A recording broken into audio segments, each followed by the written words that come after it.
You're listening to the CyberWire Network, powered by N2K.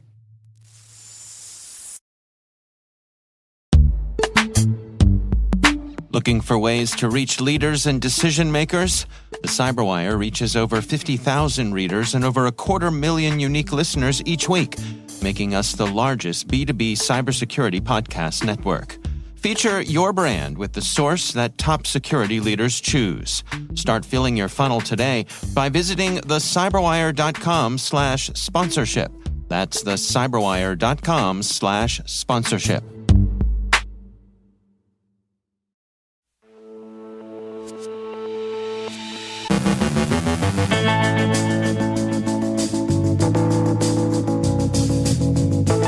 MOVEit Transfer software sees exploitation. A website skimmer has been employed against targets in the Americas and Europe. A look into XeGroup's recent criminal activity. Apple denies the FSB's allegations of collusion with NSA. Kaspersky investigates compromised devices. Johannes Ulrich from SANS describes phony YouTube live streams. Our guest is Sherry Huang from the William and Flora Hewlett Foundation to discuss their grants funding cyber policy studies. And the U.S. Department of Defense provides Starlink services to Ukraine.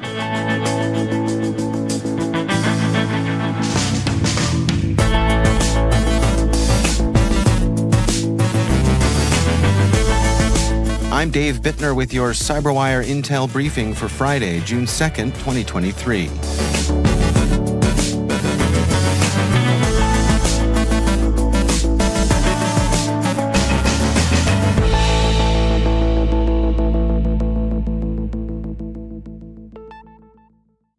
Hackers like to move it, as the song says, and they've been observed exploiting a vulnerability in Progress Software's MOVEit Transfer managed file transfer software, the company disclosed Wednesday. Researchers at Rapid7 say they've observed exploitation of the vulnerability before it was disclosed, and these attacks have increased since its disclosure. The researchers note, "Our teams have so far observed the same web shell name in multiple customer environments, which may indicate automated exploitation." BleepingComputer reports that attackers are exploiting the vulnerability to perform mass downloading of data from organizations. Reuters quotes Mandiant's chief technology officer as stating that mass exploitation and broad data theft has occurred over the past few days. Rapid7 adds that the MOVEit Transfer advisory has contradictory wording on patch availability, but that fixed versions of the software are available as of yesterday and should be applied on an emergency basis. Researchers at Akamai describe a MageCart-style web skimmer campaign that steals credit card information and personally identifiable information by exploiting legitimate websites. So far, the researchers have identified victims in North America, Central America, and Europe. The new campaign represents an evolution over its MageCart predecessor. While MageCart typically exploited Magento systems, the criminal activity Akamai describes also afflicts WooCommerce, WordPress, and Shopify, showing the growing variety of vulnerabilities and abusable platforms that are available for attackers, according to Akamai. This campaign seems to be a long-term effort that works to conceal itself by setting up C2 nodes in victims' websites, creating a host by which they can then distribute malware to other secondary retail websites. Some of the deceptive hosting operations involve repeat victims. The researchers say they've seen a host abused twice, once in the initial infection and a second time when the threat actors employ their web skimmer. To obfuscate and hide their code, the actors have imitated third-party services like Google Analytics and Google Tag Manager. Another report on skimmers claims to have identified the individual behind a series of incidents. The hacking outfit XeGroup, active since at least 2013, uses a multitude of tactics, techniques, and procedures in its cybercriminal activity, Menlo Security reports. The gang has been observed having involvement in supply chain attacks that resemble MageCart. The gang has also been seen creating fake websites in order to lift personal information, as well as selling data on the dark web. The Hacker News reports that the gang has been known to compromise internet-exposed servers with well-known exploits and monetize the intrusions by installing password theft or credit card skimming code for online services. One of the identities of an associated hacker has been revealed as Win Hu Tai, seen also going by the names Joe Win and Tan Win. The researchers assess that it's highly likely that this threat actor is based in Vietnam. Apple denied working with NSA or any other agency to backdoor its own products in the interest of espionage or surveillance, Reuters reports. In response to FSB charges that Apple had colluded with the U.S. National Security Agency to enable surveillance of Russian iPhone users, Apple said it had never worked with any government to insert a backdoor into any Apple product and never will. TASS reported the FSB's allegations yesterday, saying that the information obtained by the Russian special services demonstrates close cooperation between Apple and the U.S. national intelligence community, in particular the U.S. NSA. They claim that Apple provided U.S. intelligence services with data. The FSB's claims have been received with some skepticism. Wired, for example, characterizes the allegations as wild. Meanwhile, Russian cybersecurity firm Kaspersky has observed zero-day exploitation of some of its iPhones by an unknown APT using imperfectly understood techniques. Kaspersky doesn't offer any attribution for the operation, dubbed Operation Triangulation, and doesn't allege Apple collusion with the attackers. The exploit is delivered via iMessage and is triggered without user interaction. The researchers are still analyzing the final payload and so far have determined that the code is run with root privileges, implements a set of commands for collecting system and user information, and can run arbitrary code downloaded as a plugin module from the CNC server. The company describes the payload as a fully featured APT platform. Kaspersky says that Operation Triangulation has been in progress since 2019 and that it continues into the present. Russian cyber auxiliary no-name 05716 has been conducting DDoS and defacement campaigns against Lithuanian websites this week. On Monday, the group posted on its Telegram page that they would begin attacks against Lithuanian targets in response to the country's continued support of Ukraine and the decision to classify Russia as a terrorist state. The Lithuanian government statement reads, "The war against Ukraine by the Russian Federation is a genocide of the Ukrainian nation carried out by Russia. The Russian Federation is a country that supports and executes terrorism." No Name claims it has attacked 39 Lithuanian websites since Monday, May 29th. The group this week seems to have focused principally on Lithuania, with a few attacks against Latvia interspersed with its actions against Lithuanian targets. The group's attacks seem to be randomly dispersed across sectors that include agriculture, financial, and energy. And finally, the U.S. is funding Starlink communications for Ukraine, C4ISR.net reports.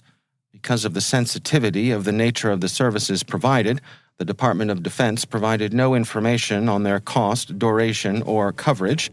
Starlink has, over the course of the war, provided valuable and resilient connectivity to Ukraine.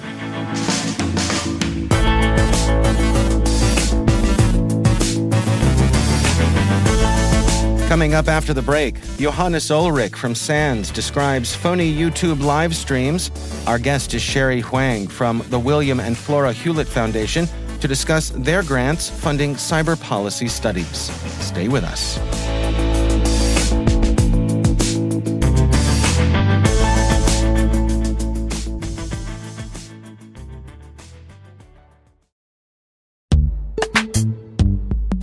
And now, a word from our sponsor, SpyCloud, the cybercrime analytics leader. SpyCloud disrupts cybercrime by telling you what criminals know about your business and your customers, so you can take action to prevent ransomware, account takeover, and online fraud. SpyCloud constantly recaptures and analyzes new data from the criminal underground, including credentials, cookies, and PII siphoned from malware-infected devices. With knowledge of the specific data criminals have in hand from InfoStealer malware on managed and unmanaged devices, security teams can respond with a more efficient and effective process called post-infection remediation. Get SpyCloud's post-infection remediation guide outlining the 7 steps for preventing a malware infection from becoming a full-blown ransomware incident. Visit spycloud.com/cyberwire. That's spycloud.com/cyberwire. And we thank SpyCloud for sponsoring our show.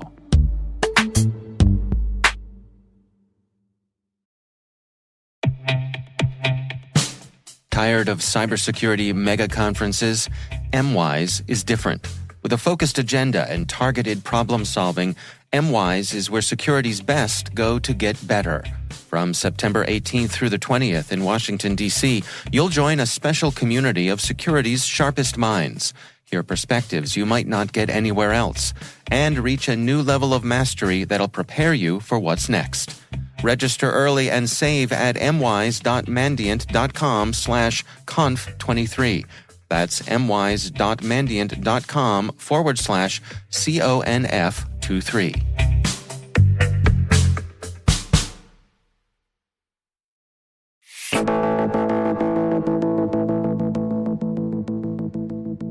The William and Flora Hewlett Foundation is providing grants to fund cyber policy studies at 4 institutions serving diverse student populations: Spelman College in Atlanta and Tallahassee's Florida A&M University, 2 historically black institutions; Florida International University in Miami, a Hispanic-serving institution; and Turtle Mountain Community College, a tribal college in Belcourt, North Dakota. To learn more about the grants, I spoke with Sherry Huang, Interim Program Officer for the Cyber Initiative and also the Special Projects Fellow at the Hewlett Foundation. The Hewlett Foundation has had a pivot has increased the momentum of focusing on racial justice since 2020 and the murder of George Floyd. And so across our program areas, we've been thinking of ways to center diversity, equity, inclusion, and justice in our grant making. And in that stream, the Cyber Initiative has also been thinking about how we can help diversify the cyber policy field, a field that we've been building and nurturing for almost 10 years. And to give a little bit of context, our approach to funding the cyber policy field is through 3 core pillars. So number 1, we seek to build a set of core institutions, whether it's think tanks or academic programs at universities or other nonprofits. And then we also focus on the talent pipeline. So we fund degree programs at universities and fellowships at think tanks to have a steady pipeline of experts coming into the tech policy field. And then our last pillar is more related to translation infrastructure, working with journalists and the media to help socialize and also make the concepts of cybersecurity and cyber policy more accessible and approachable to the general public. So with the shift of the Hewlett Foundation to focus more on diversity, equity, and inclusion, the Cyber Initiative has also looked into different ways that we can help diversify the cyber policy field. And we had a evaluation of our cyber talent pipeline strategy in 2021. And one really big finding that came out of it is that, hey, we've been doing a really good job building the talent pipeline, but predominantly for predominantly white institutions. And there is still a very big gap in representation from other more diverse communities in the US. And so one of the recommendations that came out of that was to look more at other minority serving institutions, including historically Black colleges and universities, Hispanic serving institutions, and tribal colleges. I mean, the evaluation really focused on HBCUs, but as we started thinking about what we want to focus on in the last 2 years of the cyber initiative, we really wanted to broaden our view to not only focus on historically Black colleges, but also include other communities that have been marginalized and historically underrepresented.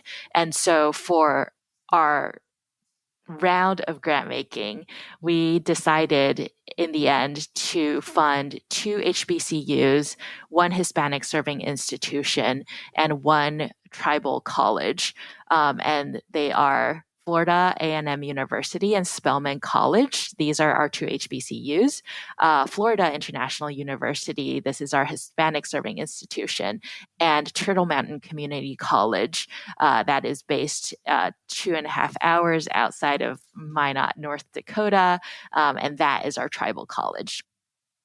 And what types of grants are we talking about here? What are the specific things that this money will fund at these universities? So we're looking at general operating support grants.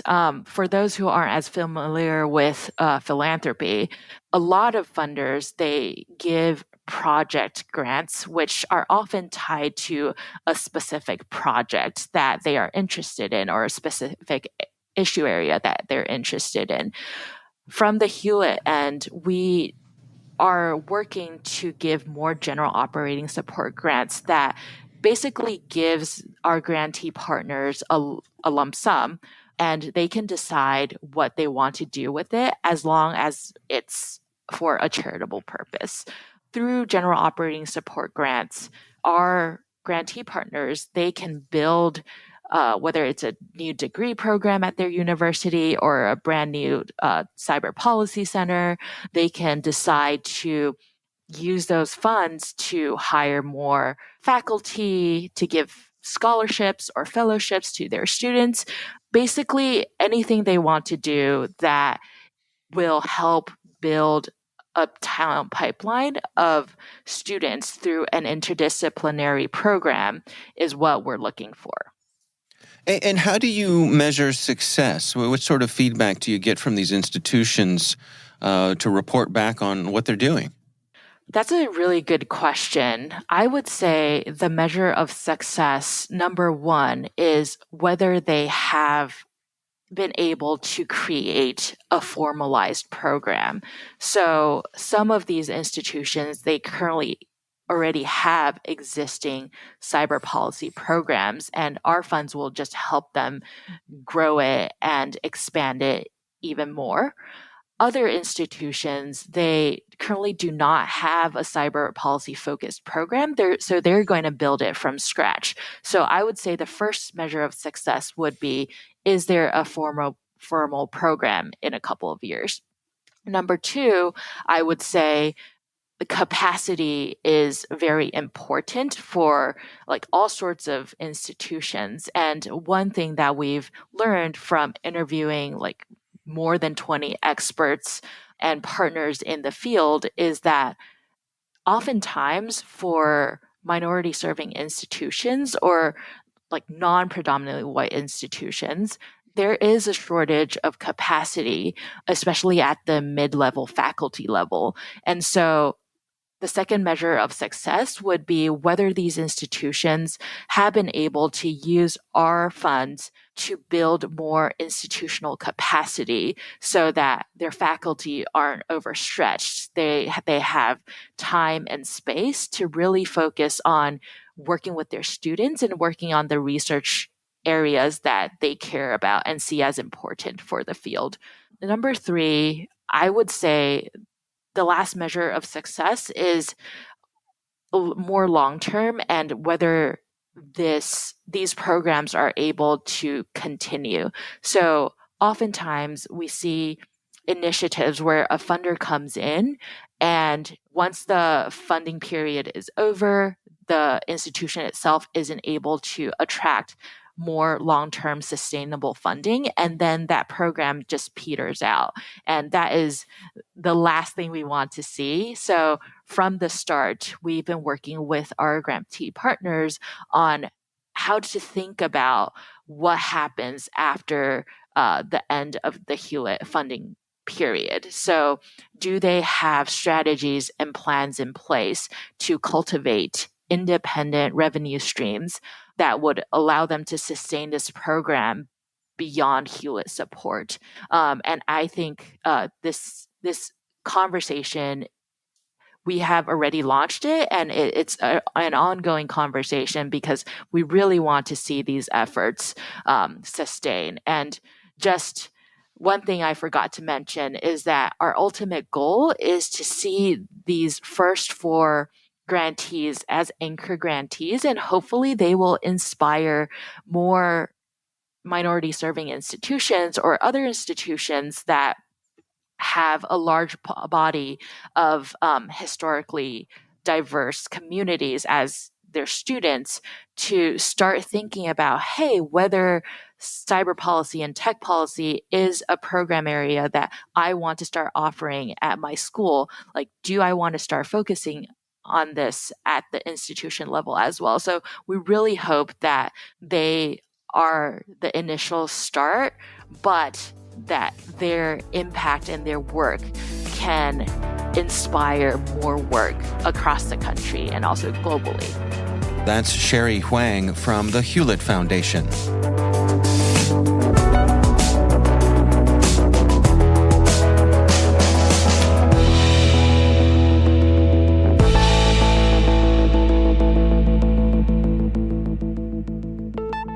And joining me once again is Johannes Ulrich. He is the Dean of Research at the SANS Technology Institute and also the host of the ISC Stormcast podcast. Johannes, it's always great to welcome you back. You and your colleagues have been tracking some YouTube live streams that have been advertising cryptocurrency, but there's more than meets the eye here, yes? Yeah, it's sort of interesting in a couple of ways. Now, first of all, the scam itself, I think, is fairly obvious, has often been done. You do see a YouTube video, usually claiming to be a live stream, and usually involving some personality that you may be interested in. Like one I've seen just yesterday was Elon Musk talking about the latest SpaceX update. So that's how the video was advertised. When you click on it, you don't see a live stream, you see a recording of Elon Musk, which itself wouldn't necessarily be that malicious. But then fairly early in the video, there's a little overlay that's being displayed. It shows a tweet by Elon Musk, at least it claims to be a tweet by Elon Musk, and a QR code telling you, hey, if you scan this QR code, I'm giving away cryptocurrencies today, because after all, I became the richest man in the world because I like to give money away. That's how it usually works, right? I remember when Bill Gates was the one who was giving away all of his money, right? He was giving away. I guess he's poor now and he gave all away his money away no longer. But Elon Musk is of course, cryptocurrency, always a personality that's being used here. And the site itself then offers a fairly straightforward scam. You're sending Bitcoin or the couple different currencies they usually use to this account, and hey, magically you'll get twice of what you sent back. The sad part is the Bitcoin address, at least that I looked at yesterday, it already had received like $25,000 worth of Bitcoin. So wow. People apparently are falling for it. But so this scam is pretty old. What got me interested into it is the YouTube channels they're using are not newly created scam channels. You would think that they just set up a new channel and post their little videos. Right. But there's a problem with that. Imagine you play with YouTube a little bit as well. You need actually subscribers to your channel for people to actually watch it. Right. Some of these channels were created like back in 2008 and such. They had 2 million subscribers, so they weren't small channels. But apparently what happened here was that the channel itself was active at a time. Well, creator fatigue set in or whatever. It sort of was no longer maintained. And then someone took it over. In some cases, I was able to actually track it down where credentials were stolen. So someone fished these creators and then got credentials for the YouTube account and just outright stole it. There have actually been a couple of cases where channels were sold for a little bit of money. And they're now being used for these scams. So just because a channel is popular, has a lot of subscribers, doesn't necessarily mean that it's a reputable channel in that sense. I suppose there's a lesson here, too, that perhaps it's in your best interest if you're a regular viewer on YouTube to go through the channels you subscribe to. And if something hasn't updated in a while, or certainly in a couple of years, unsubscribe, get it out of that feed. Don't help feed those algorithms. That's probably a good idea, yeah. And then in case that channel does ever get taken over, you can now, you're no longer exposed that as much as you were before. Now, the ads I've seen, I don't think any of these channels I subscribe to, but it was also like, the channel, for example, with the supposed SpaceX video. Well, it was a space-related channel, so I'm a little bit a geek, I guess, so I watch a lot of those type of videos, which probably is why the algorithm fed it to me. Right. And the scam itself, I mean, it's fascinating because it's a legit video of someone like Elon Musk doing a legit presentation. So they're using the fact that part is legit to overlay the scam using the reputation and the legitimacy of the original presentation. Correct. And that probably also helps with algorithms. Again, if you have a personality like this that people are interested in, so that may bring that again at the forefront of more viewers. Google itself does a little bit YouTube. YouTube itself does a little bit filtering here.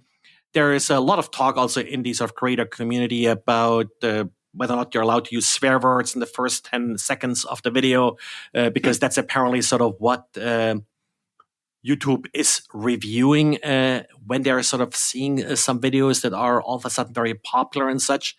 Then again, if you just wait till those 10 seconds, and of course there's lots of experiments such that people are doing, that legitimate creators are doing, in order to figure out, how to best use these monetization algorithms in YouTube. So you don't necessarily have to figure out yourself where you have to place this fake ad in order to sneak past some of the reviewing they may be doing.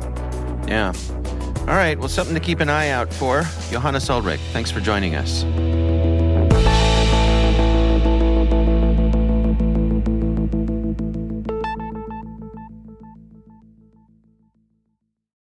Thanks to all of our sponsors for making the CyberWire possible. Find out more about sponsoring our programs at thecyberwire.com/sponsor.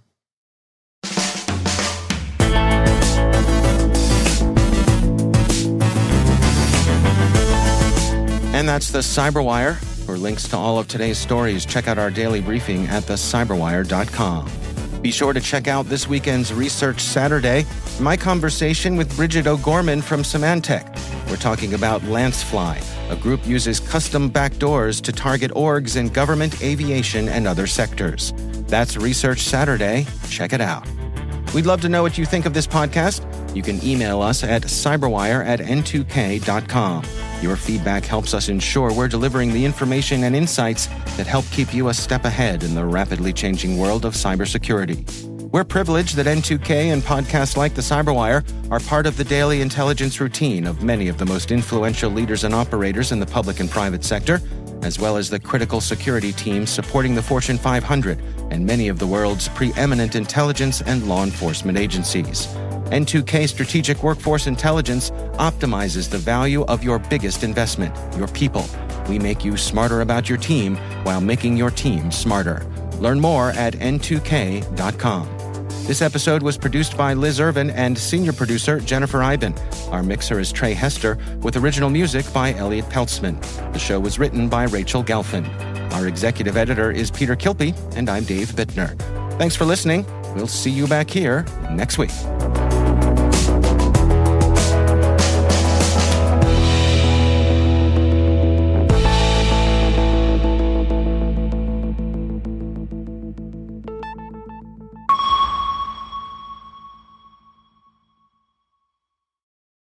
Hello, listeners. We're always looking for ways to improve the CyberWire network to give you an intelligence-driven news experience that saves you time and keeps you in the know on the latest developments in cybersecurity. We'd like to hear your feedback in our 2023 audience survey. Complete this survey for a chance to win a $100 Amazon gift card. Visit thecyberwire.com/survey. That's thecyberwire.com/survey and share your feedback. Thanks.